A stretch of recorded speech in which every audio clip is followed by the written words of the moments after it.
प्रतिबोधितां भगवता नारायणेन स्वयं व्यासेन रचितां पुराणमुनिना मध्ये महाभारतम् अद्वैतामृतवर्षिणीं भगवतीम् अष्टादशाध्यायिनी अमृतमनुसन्धामि भगवद्गीते भगवद्वेषिणीम् नमोऽस्तुते व्यासविशालबुद्धे पुल्लारविन्दाय तपत्रनेत्र येन त्वया भारततैलकुमारः प्रज्वालितो ज्ञानमयप्रदीपः प्रपन्नपारिजाताय तोत्रमैत्रेयकपाणे ज्ञानमुद्राय कृष्णाय गीतामृतदुहे नमः। विभूषितकराय नवनीतदाभार पीताम्बराधरबिम्बफलाधरोष्ठात् पूर्णेन्दुसुन्दरफलाधरविन्दनेत्रात् कृष्णात् परं किमपि तत्त्वमहं न जाने। ज्ञानेशं नामदेवं च एकनाथं तथैव च तुकारामं तथा वन्दे वारकरी परम्पराम्। आज्ञातसमारम्भान् श्रीज्ञानराजमध्यमान् अस्मदाचार्यपर्यन्तां वन्दे गुरुपरम्पराम्। आदिनाथमस्तेन्द्रं गोरक्षं गैनीं तथा निवृत्तिं ज्ञानदेवं च योगं वन्दे मुहुर्मुहुः।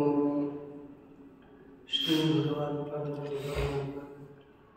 श्री महाराज महाराज शांति ब्रह्म एकनाथ महाराज आदि गुरु श्री शंकराचार्य इत्यादि सब संतों की अलौकिक अहितों की अकारण ऐसी कृपा से श्रीमद् भगवद गीता के विचार के प्रसंग में श्रीमद् भगवद गीता के 13वें अध्याय का 12वां श्लोक नेयं यत् प्रवक्ष्यामि विष्णुदेव अनादिमध्यान्मसत्तानासदच्यते। इस श्लोक का हम लोग विचार कर रहे थे। इस श्लोक का विचार करते हुए श्लोक का तो अर्थ किया, अर्थ का अनादिमत परब्रह्म, ये परब्रह्म परमात्मा अनादिमत है, अनादि है और अपना सत है ना असत है, ये बताया जा रहा है। लेकिन यहाँ पर बीच में किसी ने इस श्लोक का अन्य रीति से व्याख्यान किया है, तो उस दूसरे का व्याख्यान का खंडन करने के लिए प्रस्तुत में कहते देखिए। अत्र किंचित् अनादि मत परम इति पदम छिन्दन्ति। कोई लोग ऐसे हैं अनादिमत, भाई अंगुल में भाष्यकर ने क्या कहा, अनादिमत ये अलग पद है और परम अलग चीज है, तो अनादिमान परब्रह्म है ऐसा भाष्यकर जी का अर्थ था, क्या दीजिए। लेकिन जो अन्य व्याख्याकार है उन्होंने अनादि यह अलग पद किया और मत परम यह अलग पद बनाया। भाष्यकार कहता अनादिमत अलग परम अलग, लेकिन इन्होंने क्या किया, अनादि यह अलग पद और मत परम अलग। ये भगवान भाष्यकार कहता है अत्र किंचित्, अत्र इस श्लोक में कोई लोग अनादि और मत परम इति पदम छिन्दन्ति, इस तरह पद का विच्छेद करते हैं, अलग अलग करते हैं। बहुव्रीहिणोक्ते अर्थे, बहुव्रीहिणा उक्ते अर्थे बहुव्रीहि समास के द्वारा बताया गया अर्थ में मतलब अनर्थक्यम अनिष्ट मतुप में आदर्थकता अनिष्ट होगी, मतुप में अनर्थकता इष्ट नहीं होगी। अर्थ विशेषम च दर्शयन्ति, और विशेष अर्थ को भी दिखाते हैं। क्या? अहम वासुदेवाख्या पराशक्तिर्यस्य, क्या बोलते? मैं ही वासुदेव नामक परम शक्ति परब्रह्म हूँ, जिस साधक इति ऐसा त्रिगुण का व्याख्यान है। अर्थ विषय देखते कि मैं वासुदेव नामक पराशक्ति जिसकी है ना, तन्मत परम, वह मत परायण है। उन्होंने कहा, लेकिन भाष्यकार खंडन करते कहते सत्यम एवं अपुनरुक्तम स्यात्। सत्य, यदि ऐसा बहुरे समझ करके मत पर का अर्थ निकालोगे तो अपुनरुक्त हो जाता है।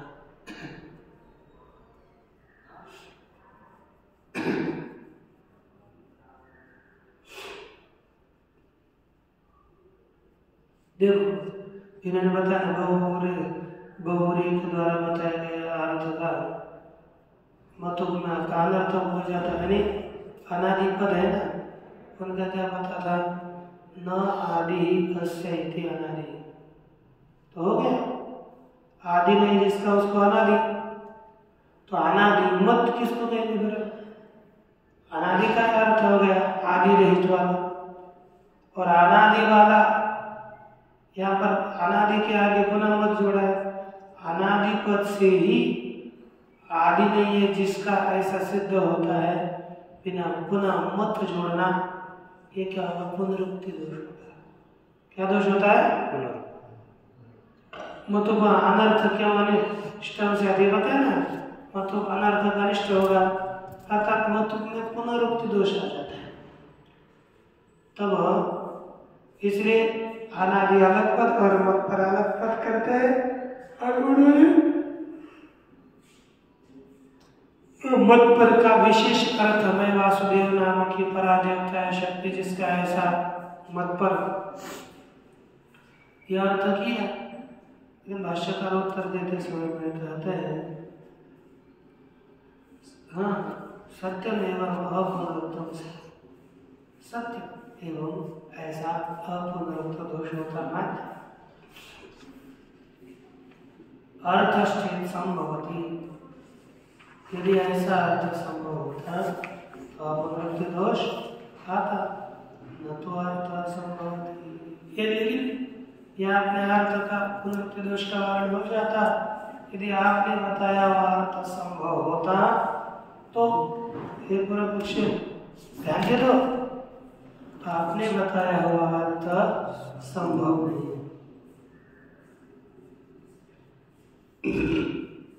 अच्छा,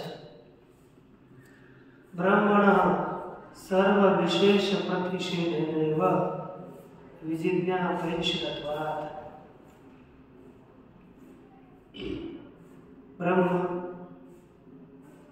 सभी प्रकार के विशेष प्रतिषेध के द्वारा ही बोध कराने के लिए इष्ट होने से, क्योंकि ब्रह्म में सभी प्रकार के विशेषों का निषेध करके ही वह ज्ञान कराने के लिए ब्रह्म इष्ट है।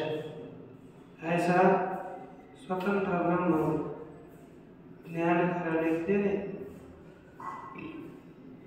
इसलिए वही कहा न सत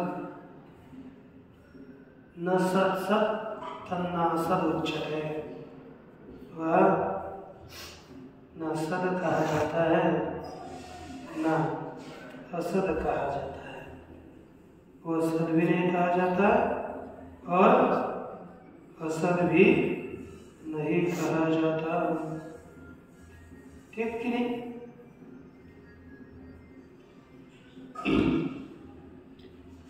विशिष्ट शक्ति महत्व प्रदर्शन विशेष प्रतिषेधश्च विप्रतिषेध। देखो यहाँ पर क्या बताया, विशिष्ट शक्तिमत्व प्रदर्शन। ब्रह्म ने विशिष्ट शक्तिमत्ता का प्रदर्शन किया, ये विशिष्ट शक्ति वाला है ये बताया। और बाद में विशिष्ट शक्ति विशेष का निषेध करना या परस्पर विरुद्ध है। इसलिए तस्मात् मतों को बहुव्रीहिणा समानार्थक में भी प्रयोग श्लोक पूर्णार्थ।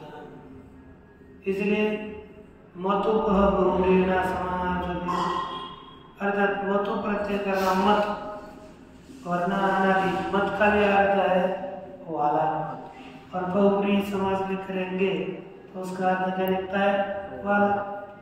तो मतों का बहुव्रीहि के साथ समान अर्थ होने पर भी जो मतु दिया है, किस लिए दिया, भगवान वैसे करने का श्लोक पूर्ण अर्थ है, बस श्लोक पूर्ण हो जाए। कभी कभी कुछ पद होते हैं देने पड़ते हैं, उसका अर्थ श्लोक में न हो तो भी चलता है, लेकिन उस श्लोक की पूर्ति नहीं हो पाती, इसलिए खराज देना पड़ता है। एक अक्षर में संधि नहीं होती, वहां संधि करनी पड़ती है। जैसे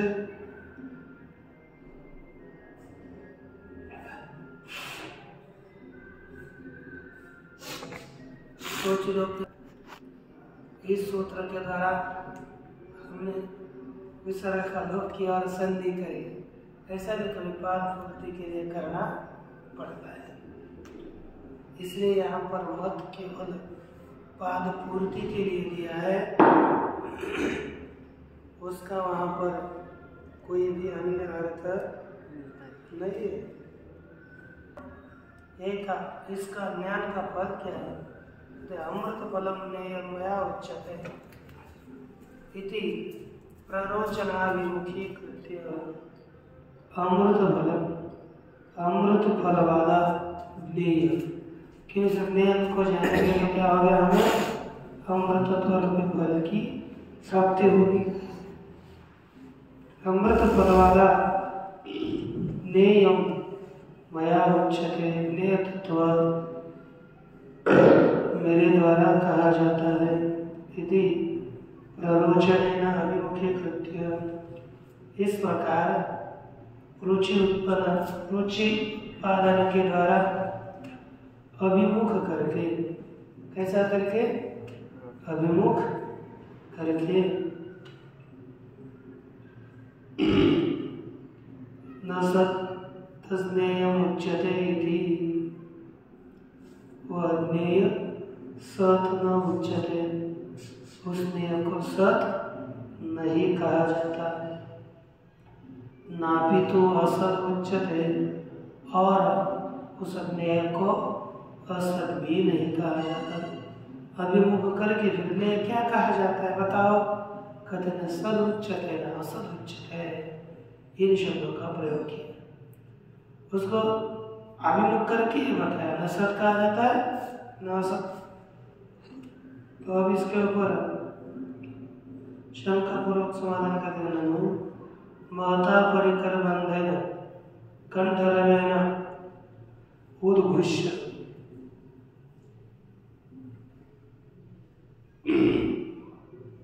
नेयम प्रवक्ष्यामि अननुरूपम उत्तम न सत्तन न असदुच्यते। कहते महाराज महता परिकर बंधन, परिकर माने वैसे सेवक होते हैं तो महता परिकर अर्थात महान प्रयास से, परिकर बंधा अर्थात हाथ पैर एकदम सज्जित करके, कमर बांध करके समझो। तो महान प्रयास से कंठ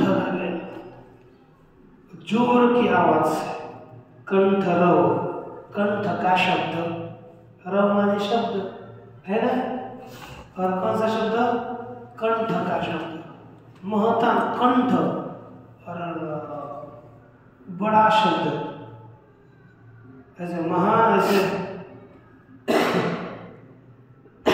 शब्द के द्वारा महता कंठ लगे ना, तो यहाँ पर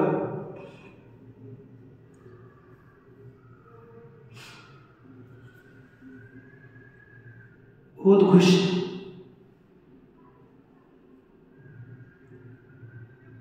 उद्घोष अर्थात उद्घोष माने उद्घोष करके, नियम प्रवक्ष्यामि थे अननुरूपमुक्तम, क्या होता है, नियम प्रवक्ष्यामि, न्याय को बताऊंगा, ऐसा क्या था, अनुरूप बताया, ठीक नहीं किया भगवान ने आज बोल करके, नियम प्रवक्ष्यामि इति अनुरूप बताया, न तब पहले कहा कि मैं न्याय को बताऊंगा, बड़ी प्रतिज्ञा करी, और बाद में उत्तर क्या दिया कि ना वो सत है ना असत है, एक आधी चीज को मैं आपको सत्य बताऊंगा, वो पदार्थ, उस पदार्थ का स्वरूप बताऊंगा, बहुत बढ़िया पदार्थ है, कहा कि वो पदार्थ है या नहीं, हाँ ये बताना कितनी विचित्र होगा, कहा कि मैं न्याय को बताऊंगा, प्रतिज्ञा की, और बाद में क्या बताया, वो नसत है नसत है, ये क्या सब है नसत है, इसको जानने के लिए हमें अपराध देखा, हाँ कुछ तो कुछ हमें अच्छा बताना चाहिए था ना, इसलिए आपको न तत्सत सत नासत उच्यते इति, ये अनुरूप बताया आपने, ये पूर्व पक्षी की शंका, तब उत्तर देते हैं क्या, अनुरूपम एवं उक्तम, कैसे बताया हमने, अनुरूप योग्य ही बताया है, सर्वासु उपनिषत्सु ज्ञेयं ब्रह्म,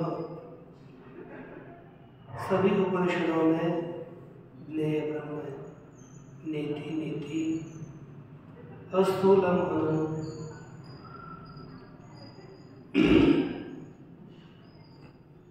इत्यादि विशेष प्रतिषेधेन निर्दिश्यते, इत्यादि विशेष प्रतिषेध के द्वारा ही उस ब्रह्म का निर्देश किया जाता है, न इदं तत् इति वाचो गोचरत्वात्, न इदं तत्, यह ब्रह्म वह नहीं है, क्यों, वाचः अगोचरत्वात्, ब्रह्मवाणी का अविषय होने से,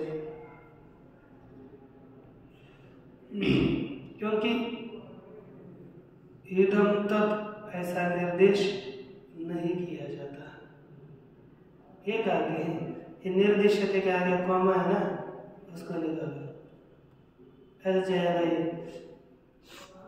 क्या लिखा कि सर्वासु ही उपनिषत्सु ज्ञेयं ब्रह्म, सभी उपनिषदों में ज्ञेय ब्रह्म कैसा बताया है, नेति नेति अस्थूलम अननु इत्यादि विशेष प्रतिषेधेन एव निर्दिश्यते, विशेष के प्रतिषेध के द्वारा ही ब्रह्म का निर्देश किया जाता है, इदं तत् इति न निर्दिश्यते, ऐसा नहीं लगता, यह वह है ऐसा उस ब्रह्म का निर्देश नहीं किया जाता,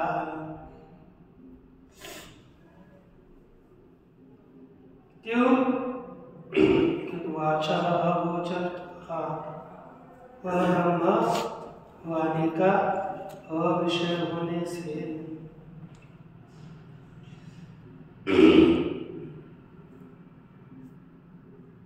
नेयस्य वाग अगोचरत्व उपादान, अब देखो नेय वाणी का विषय नहीं है, इसकी सिद्धि करने जा रहे हैं, कभी आपको पता है ना, ये तो वाचनिवर्तन है, तो आपको ये वाणी का विषय क्यों नहीं है, ये सिद्ध तो करना पड़ेगा, क्यों शब्द के द्वारा उसको नहीं कहा जा सकता, तो तो देखिए उसका उसकी सिद्धि करते हैं। ननु न तदस्ति यद वस्तु अस्ति शब्देन नोच्यते। क्या करना है? ननु तद न अस्ति, वह नहीं है। कौन? यद वस्तु अस्ति शब्देन न उच्यते, जो वस्तु अस्ति शब्द के द्वारा नहीं बताई जाती, तद न, वह वस्तु है ही नहीं। जो अस्ति शब्द के द्वारा न बताया जाए वह वस्तु नहीं है। अथ अस्ति शब्देन न उच्यते नास्ति तज्ज्ञेयम्। पूर्व पक्षी का क्या मानना है? अस्ति शब्द के द्वारा न उच्यते, जो नहीं बताए जाती, तज्ज्ञेयम् नास्ति, वह ज्ञेय नहीं होता। जो अस्ति शब्द के द्वारा बताया जाएगा वही है, जिसे अस्ति शब्द के द्वारा हम नहीं कहेंगे वह वस्तु नहीं है।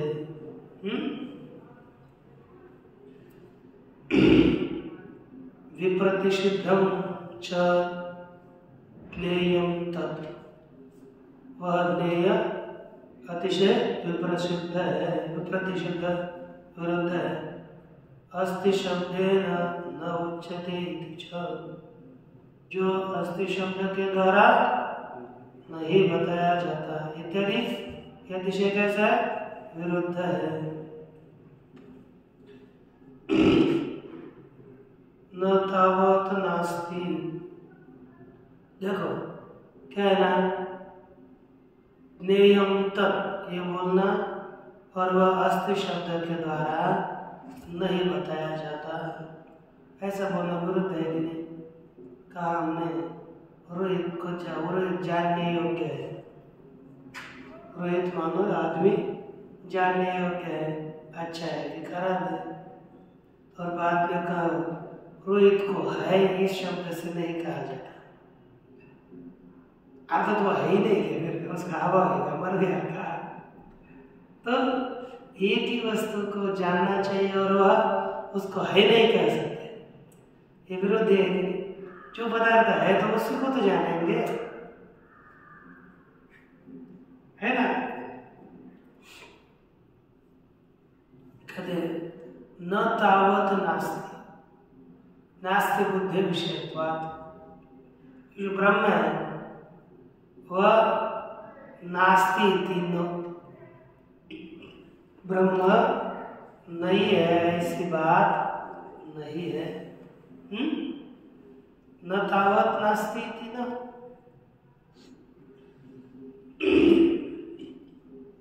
ब्रह्म नहीं है ऐसी बात नहीं है। क्यों? नास्ति बुद्धि विषयत्वात्, नास्ति बुद्धि का वह विषय न होने से।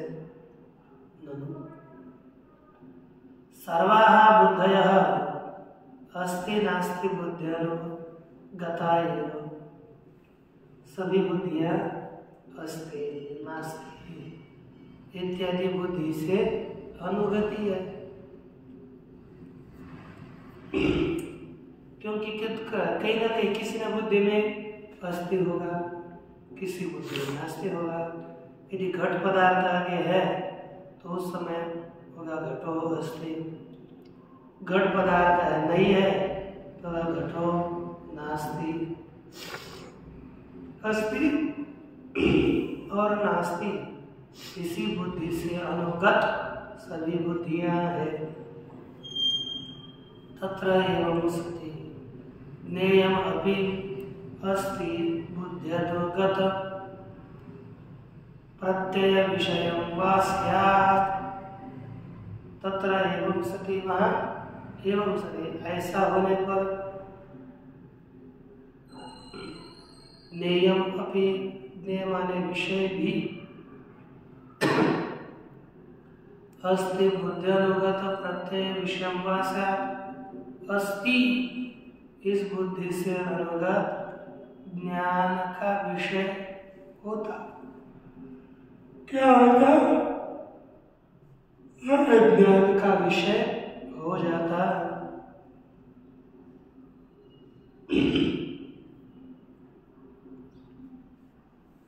एवं सति ज्ञेयमपि अस्थि बुद्धि अनुगत प्रत्यय का विषय हो अथवा एक विकल्प उठाया कि ऐसा होने पर अगर सभी आस्ते नास्ते बुद्धि से अनुगत है तो वह ज्ञेय होने पर भी अस्थि बुद्धि है, ज्ञेय है, इस प्रकार की बुद्धि में अनुगत ज्ञान उसका विषय है अथवा नास्ति बुद्धि अनुगत प्रत्यय विषय नास्ति इस बुद्धि के अनुगत ज्ञान का विषय है, अस्थि इस बुद्धि के ज्ञान का विषय है ना। लिखा नास्ति ये बुद्धि होगी, नास्ति बुद्धि माने ये नहीं है ऐसा ज्ञान हुआ। उस ज्ञान में अनुगत जो प्रत्यय वृत्ति है, उस बुद्धि में अनुगत जो ज्ञान समझो, नास्ति ऐसा एक हमारी बुद्धि नहीं है, उस बुद्धि में अनुगत प्रविष्ट कौन? प्रत्यय ज्ञान उसका विषय है। अस्थि इस बुद्धि का समझ सीधा सीधा वह आपने कहा कि अस्थि और नास्ति बुद्धि में से अनुगत सभी वृत्तियां है, तो कहा कि नास्ति इस बुद्धि में अनुगत ज्ञान का विषय है अथवा अस्थि इस बुद्धि के ज्ञान का विषय है, ये पूछा।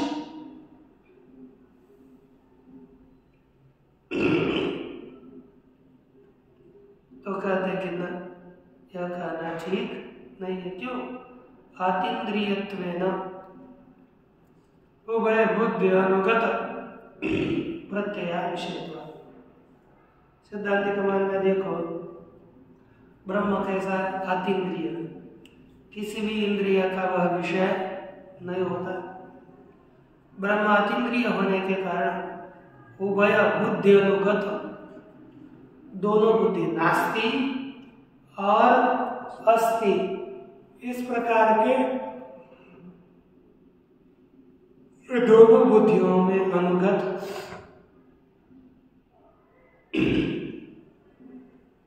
प्रत्यय विषय है ना। वो अनुगत बुद्धि देखो, उभय बुद्धि में अनुगत प्रत्यय का वह विषय नहीं होता। किसका विषय नहीं होता? प्रत्यय का विषय नहीं होता।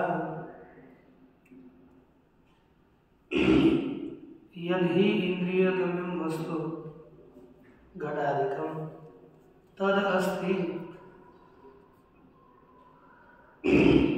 यदि इंद्रियगम्यं वस्तु जो इंद्रिय का विषय वस्तु है, कौन? घटादिकं, घट इत्यादि जो इंद्रिय का विषय वस्तु है, तद अस्ति बुद्धि अनुगत प्रत्यय विषय।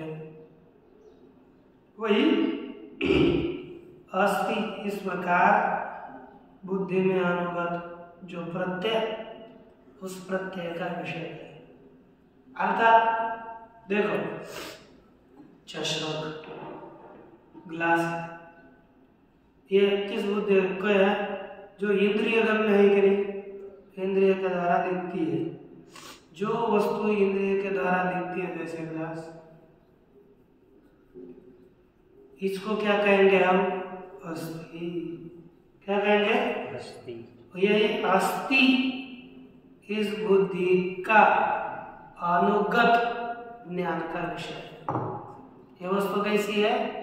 अस्थि इस बुद्धि के अनुगत जो प्रत्यय, उस प्रत्यय का विषय है।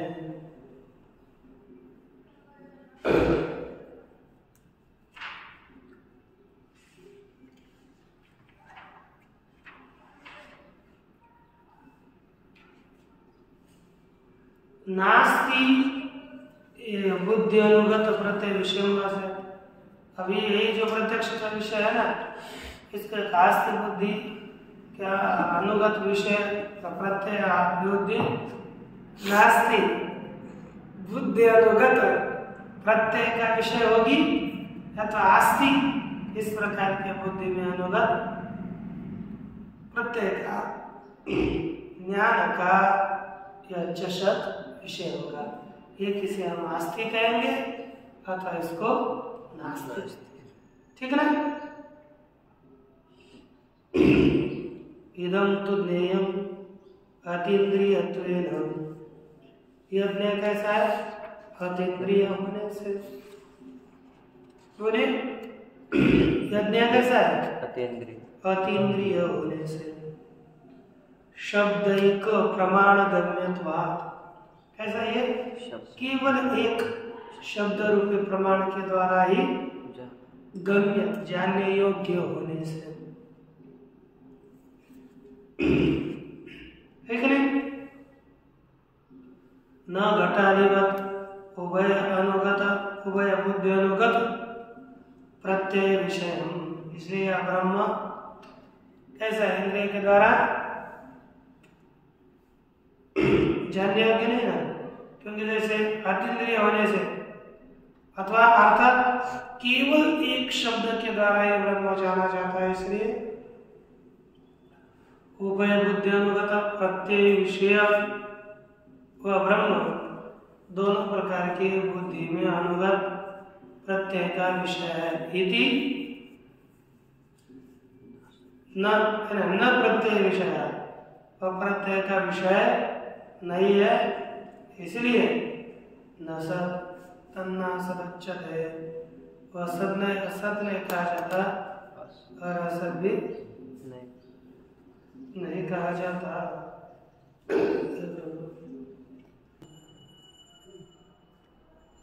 पहले ये कहा था कि पूर्व पक्ष ने एक शंका करी थी, उसने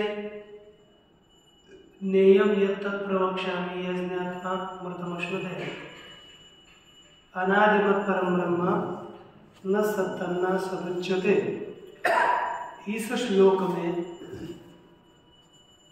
एक विरोध की शंका बताई थी।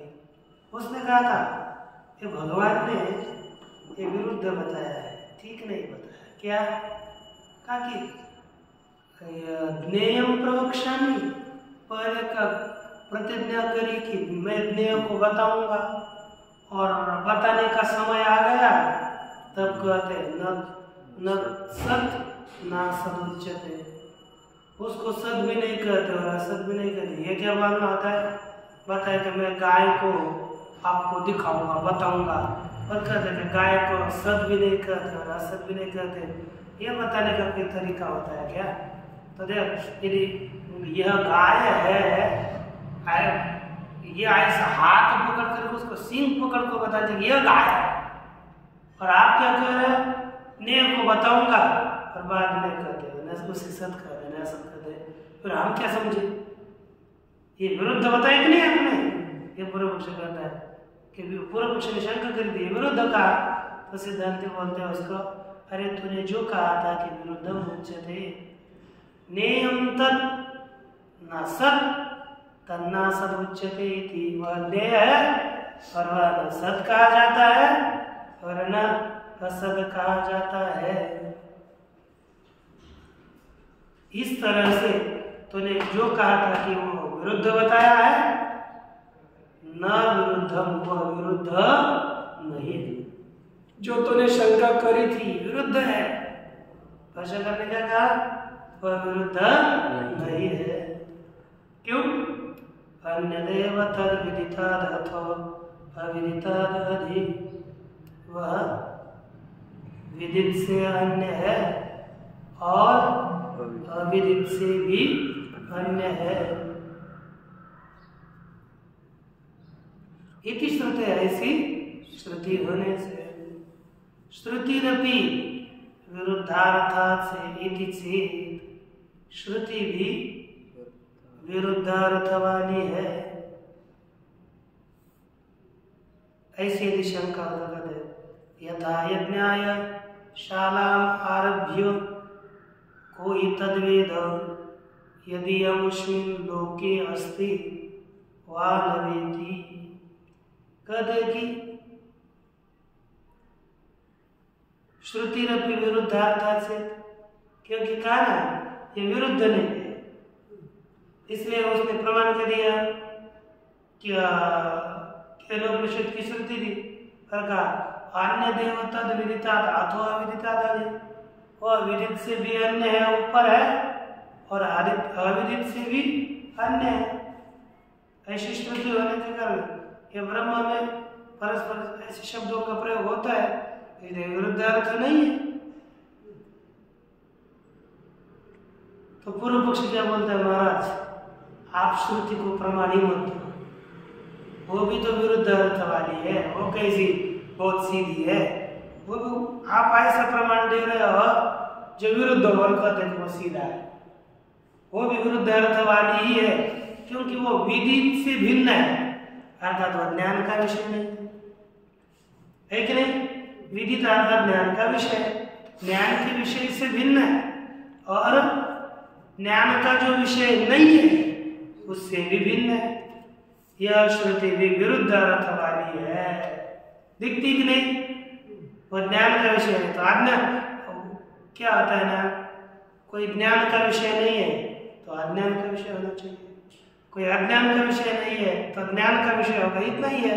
कहते वो ज्ञान का भी विषय नहीं और अज्ञान का भी विषय नहीं, वो जाना भी नहीं जाता, और जानने का विषय जैसे ज्ञान का विषय जैसे घटपट है उससे भिन्न है, और ज्ञान का विषय नहीं है जैसे प्रकृति उससे भी भिन्न है। लेकिन है फिर क्या है, तो क्या ये तो है ना, अलग ही है, इतना बताया। अर्थात कार्य और कारण से भिन्न है, ये उसका बताने का तात्पर्य था। लेकिन पूर्व पक्षी कहता है महाराज वो श्रुति भी विरुद्ध अर्थ वाली है। यथा यज्ञाय शालाम आरभ्य, जैसे यज्ञ के लिए शाला का आरंभ करके कोई तद्वेद, कौन उसको जानता है, यदि अमुष्मिन् लोके अस्ति वा न वेति, यदि इस लोक में है अथवा नहीं है।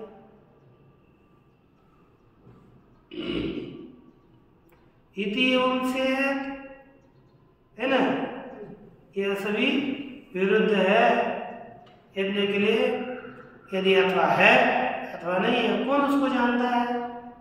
तो इस प्रकार विरोध बता करके इति एवं चेत उत्तर करते नो, यह कहना ठीक नहीं है। विदिता विदिताभ्याम अन्यत्व श्रुते है, क्या विदित और अविदित से भिन्नत्व का श्रवण होने से, ठीक ना। विदित और अविदित से किसका श्रवण होने से, भिन्नत्व का, भेद का श्रवण होने से।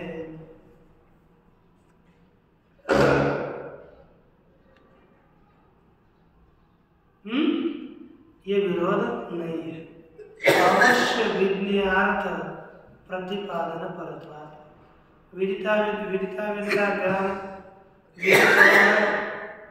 अविदित से, विदित माने ज्ञान का विषय, अविदित माने ज्ञान का जो विषय नहीं है, उन दोनों से यह ब्रह्म तत्व भिन्न है। इसका क्या तात्पर्य है, किसके लिए, कौन सा अर्थ बताने के लिए श्रुति है। कहते यह श्रुति अवश्य विज्ञेय, कौन सा विज्ञेय, अवश्य निश्चित विज्ञेय अर्थ, कौन, ब्रह्म, निश्चित विज्ञेय अर्थ के प्रतिपादन परक होने से। कैसा है, निश्चित विज्ञेय अर्थ के प्रतिपादन परक वह श्रुति है, इसलिए वहां पर कोई अनर्थकता नहीं है, वह श्रुति विरुद्ध नहीं है। बस उसका तात्पर्य है कि जानने योग्य अर्थ को जानना है, इसके लिए श्रुति है। यदि अमुष्मिन् इत्यादि तो विधिशेषो अर्थवाद अभी ऊपर बताया हुआ है ना, क्या कोई तद्वेद यद्यमुष्मिन् लोके वा लोके अस्ति वा न वेति, यदि अमुष्मिन् इत्यादि श्रुति में जो विशेष बताया वह अर्थवाद वाक्य है, और श्रुति कोई अन्य वाक्य नहीं हुआ, अर्थवाद वाक्य है। और देखो उपपत्तिश्च, उपपत्ति अर्थात सिद्धि होने से भी, कैसे सद सदादि शब्द ब्रह्मणोच्येत इति, सद और असद इत्यादि शब्दों के द्वारा ब्रह्म नहीं बताया जाता, ये सिद्ध है। सर्वो ही शब्दों, देखो ना, ब्रह्म को किस शब्द से नहीं कहा जाता, बोलिए, सत शब्द से भी नहीं कहा जाता, वही पैड बेटा, और किस शब्द से नहीं कहा जाता, असत शब्द से भी नहीं कहा जाता। सर्वो ही शब्द अर्थ प्रकाशनाय प्रयुक्ता, सभी प्रकार के शब्द अर्थ के प्रदर्शन के लिए बताए गए।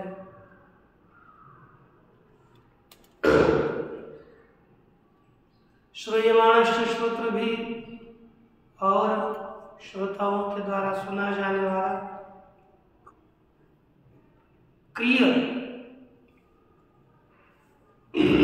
देखो श्रोता के द्वारा श्रूयमाण सुना जाने वाला जो शब्द होगा, जाति क्रिया गुण संबंध द्वारे संकेत ग्रहण व्यपेक्षः, जाति क्रिया गुण इत्यादि संबंधी शब्दों के द्वारा संकेत ग्रहण,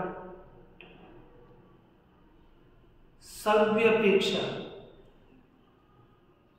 संकेत ग्रहण के एक अपेक्षा, संकेत ग्रहण सव्य, सव्य माने सापेक्ष, सव्यपेक्षा अर्थात सापेक्ष, संकेत ग्रहण के सापेक्ष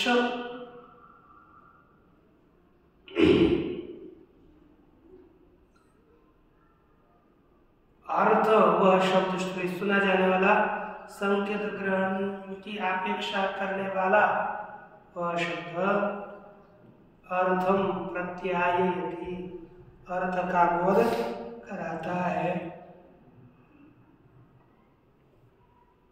नान्यथा अदृष्टत्वात्, यह ऐसी बात नहीं है, क्योंकि अदृष्टत्वात् यह न देखे जाने से।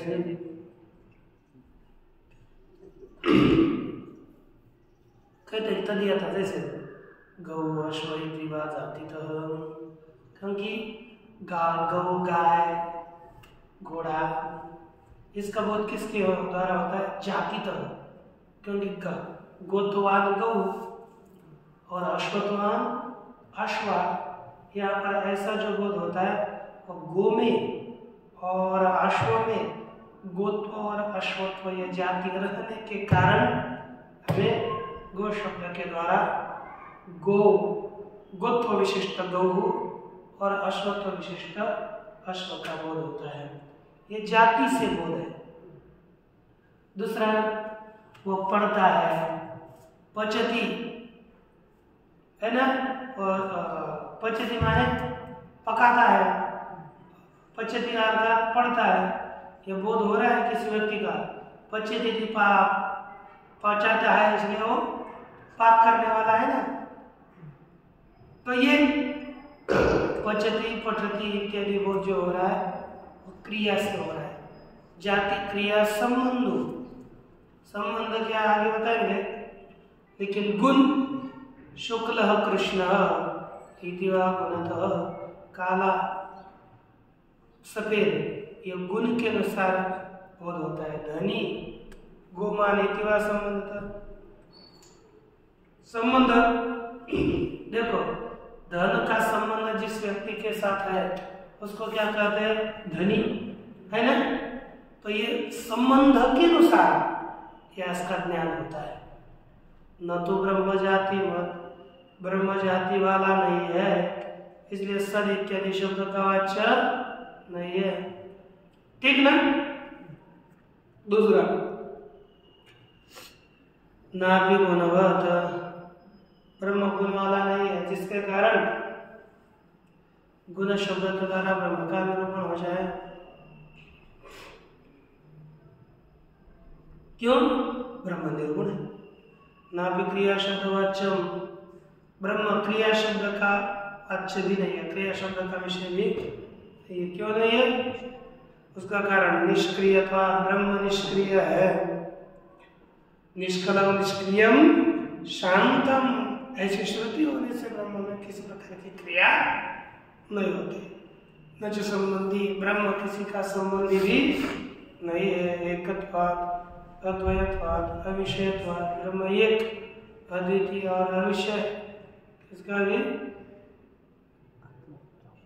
विषय न होने से अविषयत्वाद, आत्मत्वाच, ब्रह्म आत्मा होने से